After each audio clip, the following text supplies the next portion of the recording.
நமஸ்காரம். ஓம் மகாசிஷர் குரு அகத்திய குருவே நமக. இன்றைக்கு அகத்தியர் வழிபாடும் என்ற நூலில் இருந்து மன வாழ்க்கை ஏன் அமையவில்லை அப்படின்ற தலைப்பு கீழே பார்க்கலாம்.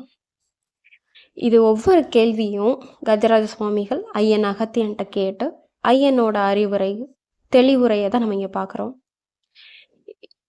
கஜராஜ சுவாமிகள் கேட்குறாங்க, முருகா முருகா, குழந்தையும் நீ, குமரனும் நீ, அழகனும் நீ, ஆண்டியும் நீ, வழியை திருமணம் கொண்ட மணவாளனும் நீ, காதலை உண்டாக்கும் கதிரவனும் நீ, தந்தைக்கு உபதேசம் செய்த மகா ஞானியும் நீ, வேண்டியவருக்கு வரம் கொடுத்து வினை புரிவோருக்கு வேல்முனையையும் காட்டி வழி திருப்பும் வேந்தனும் நீ, உன்னை தேடி வந்தவருக்கு அபயஹஸ்தத்தை காண்பிக்கும் அருள் நீ, அருளுக்கும் பொருளும் நீ, பொருளுக்கு பொதுவும் நீ, போதும் போதுவென வரை கேட்டவருக்கு கேட்கும் பொருட்களை தரும் வள்ளலும் நீ.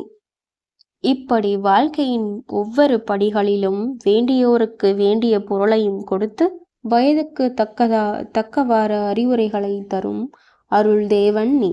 இப்படி இருக்க மனிதன் வாழ்க்கை வெவ்வேறு காலங்களில் எப்படியெல்லாம் அமைந்திருக்க வேண்டும் என்பதை அன்புடன் அருள்வாய் அப்பா. அகத்திய மாமுனிவர். ஆன்மீகத்தில் மூழ்கி இருக்கும் ஒரு பெண் அல்லது ஆண் ஒரு மனிதன் பொதுவாக மன வாழ்க்கைக்கு இயல்பாக இச்சை கொள்வதில்லை.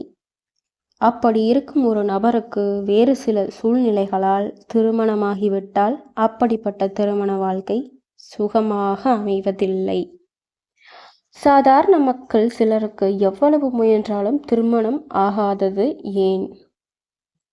இதுக்கு மகாமுனி அகத்தியர் சொல்றாங்க, இங்கு திருமணம் ஆகாமல் இருப்பது ஆன்மீகம் இருப்பதற்கோ இல்லாததற்கோ சம்பந்தமில்லை. கேள்வியை இப்படி திருப்பி கேட்கலாம், எதற்காக முயற்சி செய்தாலும் சிலருக்கு விரைவில் திருமணம் ஆவதில்லை அல்லது திருமணம் ஆகாமலே இருந்து விடுகின்றனர். முயற்சி செய்தும் மனநாள் கூடி வருவதில்லை ஏன்? இதற்கு பதில், வயதுக்கு வந்த ஒவ்வொரு பெண்ணுக்கும் மனமாக வேண்டும் என்பதில் அவளின் அல்லது அவளது பெற்றோர்களின் ஆசையாகும். இவர்கள் முயற்சித்தும் வெகு விரைவில் திருமணம் கூடி வருவதில்லை. இதற்கு 3 சூழ்நிலைகள் காரணமாக இருக்கின்றன. இதில் 1 அல்லது 2 இதர சூழ்நிலைகளும் காரணமாகலாம்.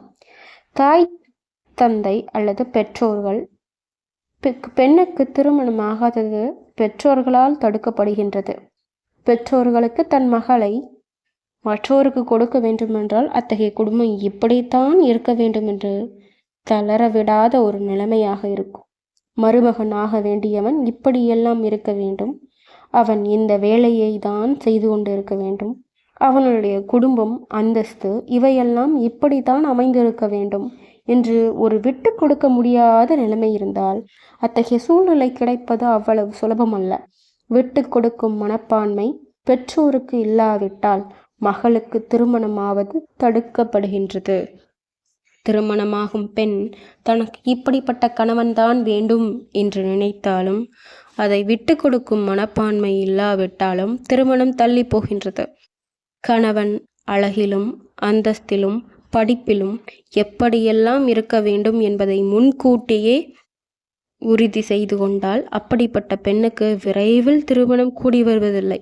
இப்படி இருக்க இவர்கள் பார்த்த அவர் பெற்றோர்களுக்கும் ஒரு பிடிவாதமான தன்மை இருப்பவர்கள். அதனால் தடங்கள் எடுபடியாக உயர்கின்றது. அதாவது திருமணம் கூடி வராததற்கு காரணம் அநேகம்.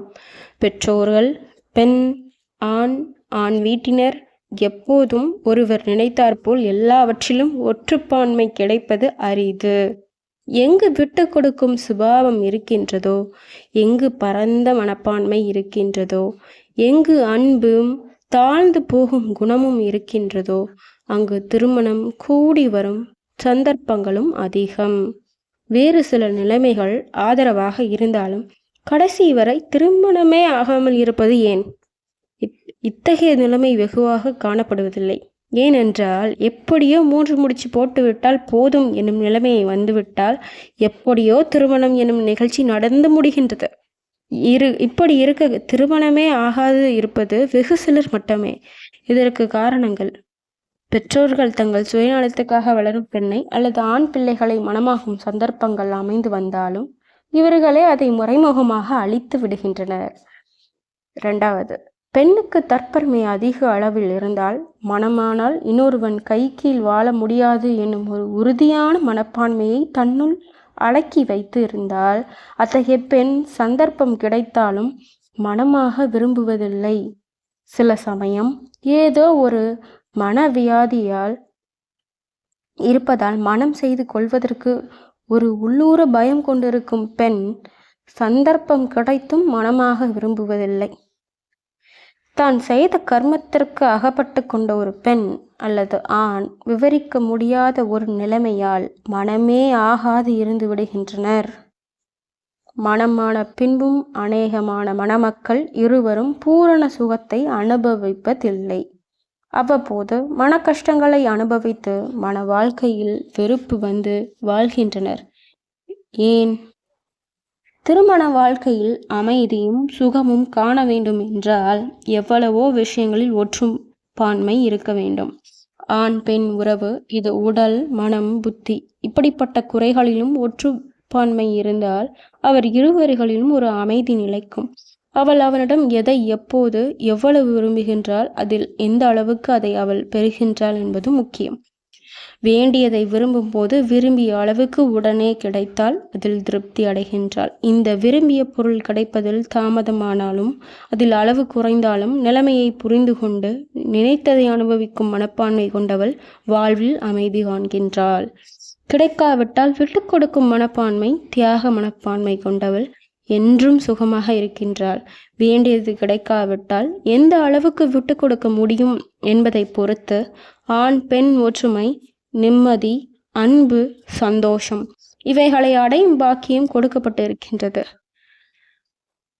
பின்னர் ஆங்கிலத்தில் தொடர்ந்து அகத்தியர் கூறினார். என்னடா இப்படி சொல்றாங்க அப்படின்னு நினைக்காதீங்க. இந்த தொகுப்புல கன்னடத்திலையும் அகத்தியர் பேசியிருந்தாங்க, ஆங்கிலத்திலையும் பேசியிருந்தாங்க. இது எல்லாமே ஃபுல்லாக ரிஃபார்ம் பண்ணி டிரான்ஸ்லேட் பண்ணது தான், தூய தமிழில் தான் இப்போ இருக்கு. கணவன் மனைவி இடையே மனநிறைவு மற்றும் மகிழ்ச்சியின் அளவு ஒருவர் மற்றவரிடமிருந்து என்ன எதிர்பார்க்கிறார், எவ்வளவு என்பதை பொறுத்தது. எல்லாம் எதிர்பார்த்தபடி நடந்தால் மகிழ்ச்சி நிச்சயம். அதாவது அது அதோடு நின்றுவிட்டால், மேலும் பேராசை இல்லை என்றால், தாமதம் ஏற்பட்டால் மற்றும் பெறப்பட்ட பொருளின் அளவு மற்றும் தரத்துடன் பொருந்தவில்லை என்றால் இதற்கு பதில் என்ன? சூழ்நிலையை ஏற்றுக்கொண்டால், பொறுமை இருந்தால் அத்தகைய நபர் இன்னும் மகிழ்ச்சியாக இருக்கிறார். ஆனால் நபர் தரம், அளவு அல்லது நேரம் ஆகியவற்றில் மகிழ்ச்சி அடையவில்லை என்றால் அதிருப்தி உள்ளது. இது இருவருக்கும் இடையே தேவையற்ற வேறுபாடுகளில் வெளிப்படுகின்றது. இறுதியாக யதார்த்தத்தை ஏற்றுக்கொண்டு திருமண வாழ்க்கையில் அழுத்தத்தை உருவாக்காதவருக்கு உண்மையான மகிழ்ச்சி கிடைக்கும். இதில் பிறர் எப்படி இவர்களை பார்த்து கொள்கின்றனர் என்பது விஷயம். சில சமயம் தாய் தன் மகனை இன்னும் குழந்தை போல் தன்னிடமே இருக்க வேண்டும் என்று நினைத்து வந்தால் அது பரிதாபமாகும் நிலைமையை எட்டக்கூடும். இவன் எனக்குத்தான் சொந்தம் என்று ஒருபுறம் அவன் தாயும் மறுபுறம் மனைவியும் இவனை விட்டு கொடுக்காமல் இருந்தால் அங்கு வாழ்க்கையில் பிளவு காணப்படுகின்றது. ஆதலால் திருமண வாழ்க்கையில் தாயானவள் தன் மகனை அவன் மனைவியிடம் விட்டு கொடுப்பது முக்கியம். ஆதலால் மன வாழ்க்கையில் சுகம் கிடைப்பது என்றால் ஆண் பெண் மற்றும் இவர்களை பெற்ற பெற்றோர்கள், இவர்களை சேர்த்த குடும்பத்தினர் அனைவரும் அவரவர்கள் பொறுப்பை உணர்ந்து தேவைகளை அறிந்து விட்டு கொடுக்கும் மனப்பான்மையை வளர்த்து கொண்டு போனால் மனமானவர்கள் நிம்மதியுடன், அமைதியுடன், சந்தோஷத்துடன் இருக்க வாய்ப்பு இருக்கின்றது. என்னடா திருமண வாழ்க்கையே அமையலை அப்படின்ற தலைப்புக்கீழே சொல்லியிருக்காங்க அப்படின்லாம் நினைக்கலாம். ஆனால் இதற்கு முன்னமே கணவன் மனைவி அப்படின்ற தலைப்பு கீழே அவங்க சொல்லியிருந்தாங்க ஐயன் அகத்தியன். இந்த மாதிரிலாம் கேள்வி வெகுவாக கேட்கும் வாய்ப்புகள் இருக்கும். இது ஆன்மீகத்துக்கு சம்பந்தப்படாத விஷயமானாலும் சம்சாரத்தில் கணவன் மனைவி ஒன்றுபட்ட வாழ்க்கையை நடத்தி அதில் ஒரு சுகத்தை காண வேண்டும் என்றால் எப்படிலாம் இருக்கணும் அப்படின்றத பற்றி தான் இது ஃபுல்லான தலைப்புகள்.